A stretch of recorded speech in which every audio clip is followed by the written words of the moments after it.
kita akan mengenerate web API services. Ini akan dipakai untuk membuat ERP, tapi sangat panjang trainingnya nanti. Nah, sekarang kita mulai men-start Visual Studio. Create new project, pilih C#, jangan lupa. Terus di sini pilih ASP NetCore, pilih ASP NetCore. Ini sudah ada. Klik next. Nah, ini tulis dengan nama Asia Milenia. Terus pilih folder, mulai dari sini diwajibkan sama yang ini. Yang di belakangnya silahkan pakai nama sendiri. Terus kemudian di solution name ditambahkan base. Klik tombol create. Terus kemudian pastikan ini NetCore. Terus kemudian hal ini dipilih yang Net 5 dan authentication diganti dari no authentication menjadi individual account. Ini berguna untuk mempermudah kita mengenerate database, karena kalau ini dibuat dari no authentication dari sangat dasar, terlalu sulit buat kita nanti mempelajarinya. Karena kebutuhan kita adalah untuk membuat model dulu, nanti mundur lagi untuk mengetahui mengenai lebih jauh mengenai Visual Studio atau membuat aplikasi di Visual Studio. Nah, ini bisa dicek. Terus kemudian klik create. Nah, sekarang kita sudah punya template ASP NetCore yang akan kita gunakan juga untuk API. Nah, ini adalah editornya untuk Visual Studio. Di sebelah sini ada Solution Explorer, ada SQL Server Object Explorer, dan ada Property. Mungkin di tempatnya masing-masing itu bisa di sebelah kanan. Di sebelah kanan seperti ini. Kemungkinan sebelah kanan. Saya lebih prefer untuk dipakai di sebelah kiri. Nah, terus kemudian yang nanti kita butuhkan adalah letaknya bisa berbeda-beda. Nah, kalau tidak ada muncul Package Manager Console, bisa dilihat di View, ada Windows, pilih Package Manager Console, makanya muncullah Package Manager Console ini. Itu nanti kita pakai untuk generate script database. Kemudian kita merubah di upsetting JSON ini, salah satu fungsinya adalah menyediakan database yang akan kita gunakan. Si template itu memberikan nama default seperti ini, tapi kita ganti namanya supaya lebih bersahabat. Kita ganti namanya Asia Milenia Development. Ini menjadi nama database ya. Dalam hal ini kita menggunakan SQL Server Database yang otomatis diinstal waktu Visual Studio diinstal. Nah, sekarang kita sudah mempunyai web application. Nah, untuk menjalankan aplikasi kita save, kita bisa menekan ini dengan dia, tapi ada debugnya. Jadi agak lambat. Atau kita bisa memilih ini sama dengan yang IIS Express. Ini kita jalankan lebih cepat karena tidak ada debugging. Debugging itu butuh memori dan butuh source code yang ditaruh di memori yang bisa beriringan dengan saat running. Nah, sekarang kita start without debugging. Nah, sekarang kita punya web browser sekarang. Nah, ini dia hasil dari web aplikasi yang barusan kita buat. Ini bisa dipastikan, misalkan kita ganti Asia Milenia menjadi Asia Space Milenia. Itu ada di Views, ada di Share, terus kemudian di Layout.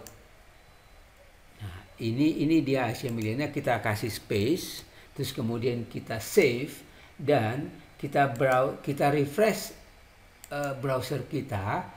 Nanti dia akan otomatis terganti Asia Space Milenia. Dia sudah ganti sekarang. Sekarang kita create model.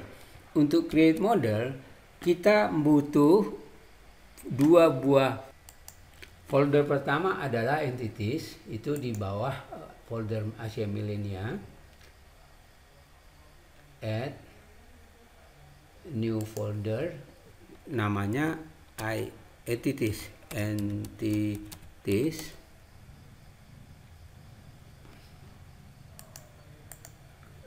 Terlalu cepat, rename aja menjadi entities. Harusnya tadi waktu add new folder kita langsung membuat contoh seperti misalkan di dalam entities ini tambahkan new folder lagi namanya IoT. Mohon penamaan diikutin.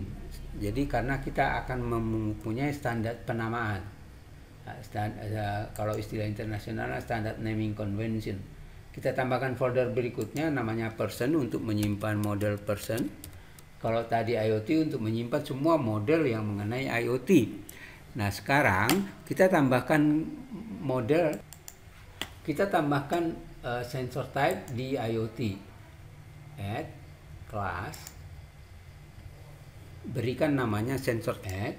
Jangan lupa ini dihapus supaya nanti model itu diseragam di satu tempat, sepertinya di satu tempat yang dibikin di folder yang berbeda. Nah, terus ini adalah sensor type CS. Nah, yang pertama adalah kita membuat primary key dari tabel. Ini nanti sensor type ini nanti menjadi nama tabel di database.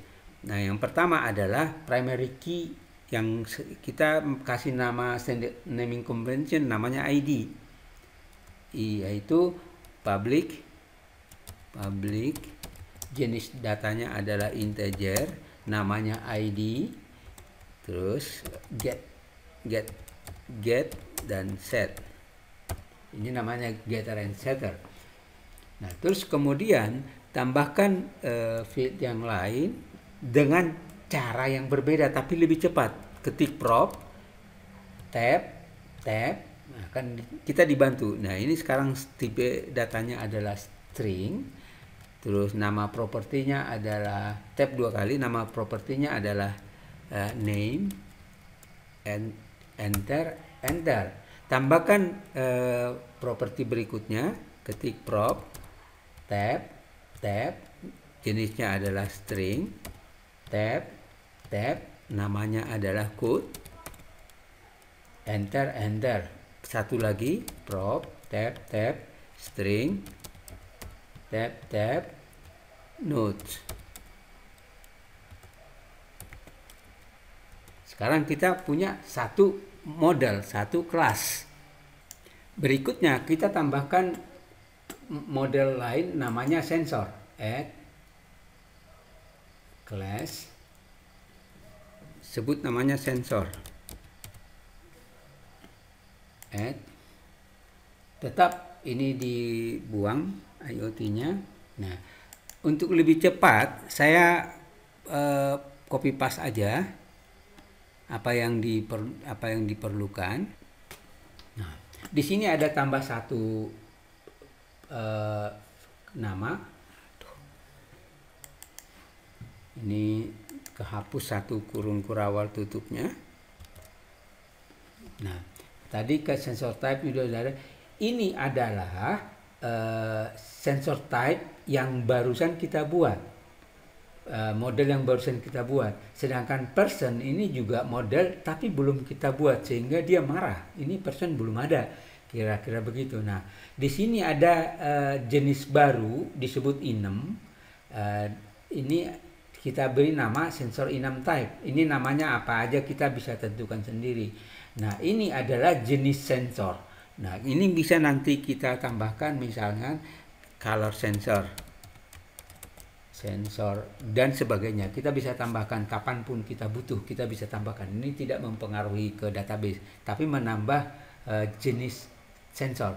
Nah, ini dipakai ke sini.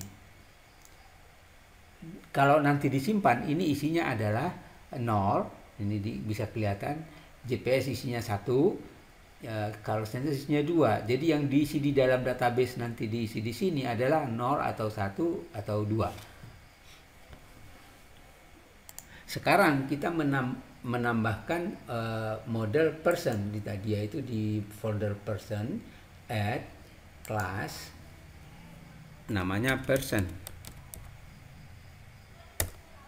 Nah, waktu person kita buat, di sensor yang tadinya dia disalahkan person karena si person tidak satu namespace dengan sensor tadi. Sekarang ini dibuang kalau tadi IoT karena foldernya IoT, di person karena di folder person ditambahkan foldernya person dan foldernya person kita hapus. Nah, kalau kita lihat kembali ke sensor, sekarang sensor sudah tidak, person di sensor sudah oke, sudah tidak marah lagi seperti tadi. Nah, sekarang isinya propertinya, isinya person juga saya copy paste. Saya copy paste dari teks yang sudah ada.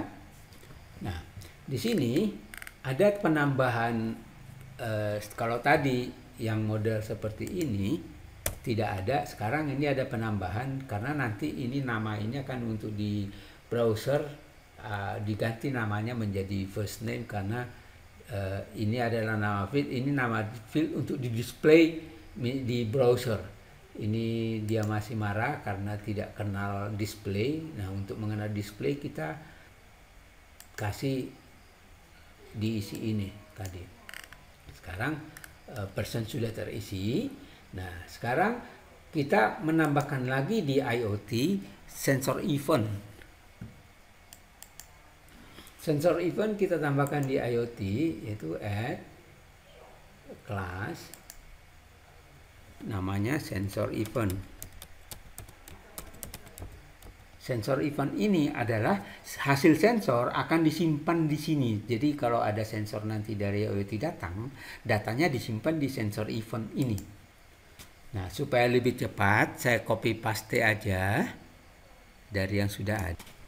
Nah, seperti tadi ini yang tidak akan dikenal, kemudian di klik ini, pilih sistem komponen data annotation. Berikutnya kita akan mempersiapkan generate database dari model yang sudah kita buat. Nah, sekarang kita modelnya ada 4 kelas, ada 4 model atau 4 kelas, sensor CS, sensor event CS, sensor type CS, dan person. Sekian untuk part